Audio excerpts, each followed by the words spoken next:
ស្វាគមន៍ប្រិមិត្តកាមេរ៉ារបស់គ្នាប្រសិនបងប្អូនជាអ្នកថ្មីសូមធ្វើការ follow នៅលើទំព័រ Facebook ហើយប្រសិនបើបងប្អូននៅក្នុង YouTube សូមធ្វើការ Subscribe ដើម្បីទទួលបានចំណេះដឹងថ្មីៗទៀតនៅក្នុងវីដេអូនេះខ្ញុំនឹងប្រាប់បងប្អូនអំពីការទិញភាគហ៊ុនក្នុងស្រុកក៏ដូចជាការជ្រើសរើសក្រុមហ៊ុនឲ្យបានត្រឹមត្រូវមុននឹងបងប្អូនសម្រេចចិត្តដកលុយពីកប៉ាល់បងប្អូនទាំងគ្នាទៅទិញវានៅពេលដែលនិយាយអំពីភាគហ៊ុនមានបងប្អូនមិនតិចទេដែលធ្លាប់ឮជាពិសេសនោះភាគហ៊ុនអន្តរជាតិដូចជា Facebook Apple Tesla ជាដើមក៏ប៉ុន្តែបងប្អូនបានដឹងអត់ថាក្រុមហ៊ុនក្នុងស្រុកយើងក៏មានដាក់លក់ភាគហ៊ុនរបស់ខ្លួននៅទៅឲ្យសាធារណជនផងដែរហើយវាមានភាពងាយស្រួលជាបងប្អូនយកលុយទៅទិញហ៊ុនអន្តរជាតិបច្ចុប្បន្ននេះមានក្រុមហ៊ុនជាច្រើនដែលបានដាក់លក់ភាគហ៊ុនរបស់ខ្លួនទៅវិនិយោគិនក្នុងនោះមានដូចជាក្រុមហ៊ុន Selcard ក្រុមហ៊ុនញ៉ាក់ញ៉ា Quick Mingli ហើយនឹងក្រុមហ៊ុនកំពង់ផែព្រះសីហនុកំពង់ផែស្វាយភ្នំពេញទាំងអស់គឺមានប្រហែលជា11ក្រុមហ៊ុនដែលកំពុងតែដាក់លក់ភាគហ៊ុនរបស់ខ្លួនទៅឲ្យសាធារណជននៅក្នុងវីដេអូនេះគឺខ្ញុំនឹងសង្ខេបឲ្យខ្លីនៅរបៀប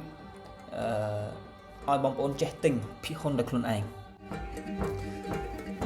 ទី1នៅពេលដែលបងប្អូនចង់ទិញភាគហ៊ុនគឺបងប្អូនត្រូវស្នើសុំលេខអត្តសញ្ញាណវិនិយោគិនពីគណៈកម្មការមូលបត្រកម្ពុជាហើយរបៀបស្នើសុំ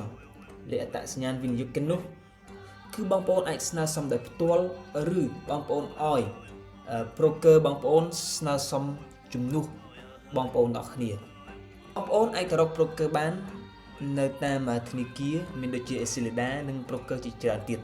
broker បច្ចុប្បន្នគឺមាន11 broker broker និយាយឲ្យសាមញ្ញគឺថាជាឈ្មួញកណ្ដាលបងប្អូនជាឈ្មួញកណ្ដាលជាអ្នកដែលទិញលក់ភាគហ៊ុនឲ្យបងប្អូនទី2គឺបងប្អូនត្រូវបើកគណនីជួញដូរនៅក្រុមហ៊ុនមូលបត្រឬមួយក៏នៅbroker របស់បងប្អូនផ្ទាល់ហើយដើម្បីបងប្អូនបើកគណនីជួញដូរបានគឺបងប្អូនត្រូវភ្ជាប់មកជាមួយនៅអត្តសញ្ញាណប័ណ្ណ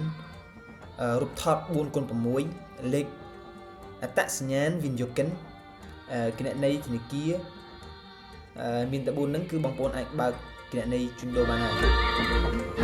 បន្ទាប់មកទៀតនៅពេលដែលបងប្អូនបានបើកគណនីជួញដូរបានសម្រេចហើយគឺបងប្អូននឹងធ្វើការជួញដូរដោយផ្ទាល់ក៏បានឬមួយក៏បងប្អូនឲ្យbroker របស់បងប្អូនជួយទិញលក់ឲ្យក៏បាន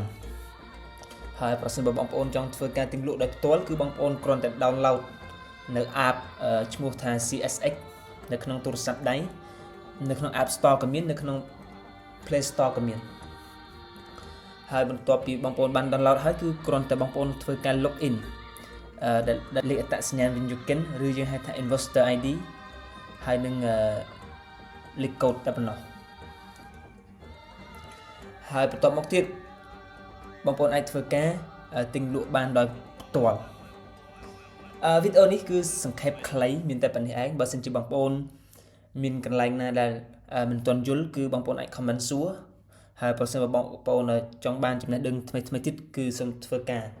subscribe និង follow ហើយខ្ញុំនឹងធ្វើការចែករំលែកចំណេះដឹងទាក់ទងនឹងការទិញហ៊ុនអន្តរជាតិទិញហ៊ុនក្នុងស្រុកការ